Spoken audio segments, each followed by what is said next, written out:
Some people don't realize that Storyville and jazz actually have a lot in common. Let's start with Storyville first. Storyville was an indelible part of New Orleans and its culture and how it started. It began because of John Law, but almost got erased. But luckily for some historians, New Orleans loves to save and preserve a lot of the old buildings, and not just old projects, but also some of the old famous brothels.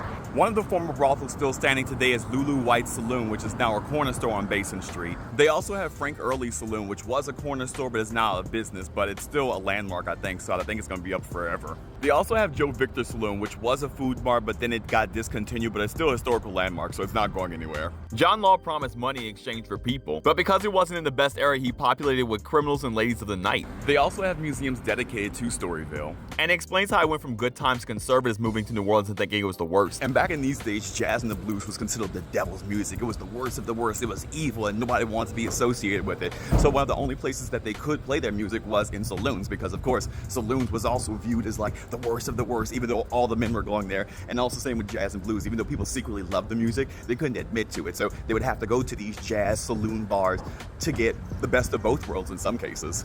And prohibition was a big thing back in those times too, and it still blows my mind that there are still places in the US where you can't walk around with alcohol. Well, driving I get, but walking around, that's crazy, but it's always been different in New Orleans. Another thing that made New Orleans so unique was the forcible migration of people and gathering places that came to be like Congo Square. And aside from being a popular gathering place, Congo Square was actually a big part of how jazz and ragtime found its sound. It incorporated different countries and different parishes and different places and different peoples, which all came together in Congo Square. Because black people weren't allowed to be around the white people and do their thing, they had places and things like Sundays where enslaved people could go around and just play their music. Usually they did it here in Congo Square, and that music later led to what we know now as jazz and ragtime.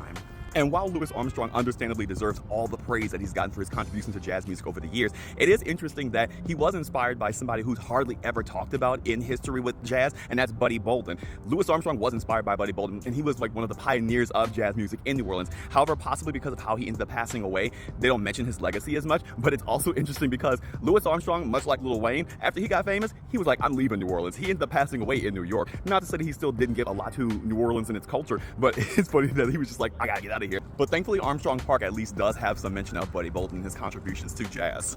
And of course, Buddy Bolton himself notably got his start in saloons, which brings the story back full circle. But as a double-edged sword, it's probably his young introduction to the scene that led to his later alcoholism, which then led to his institutionalization. But despite this, he still has an indelible mark on history and jazz in New Orleans. They also have museums dedicated to jazz now too. And if you'd like more detailed information on the aforementioned places that I mentioned, you should go to the Storyville Museum and the Jazz Museum. They also have the African American Museum to learn about African American culture, the Sazerac House to learn more about prohibition laws, New Orleans Historic Collection, and the Ogden and WW2 museums. If you want to learn about the later global impact that affected these things, follow me for more.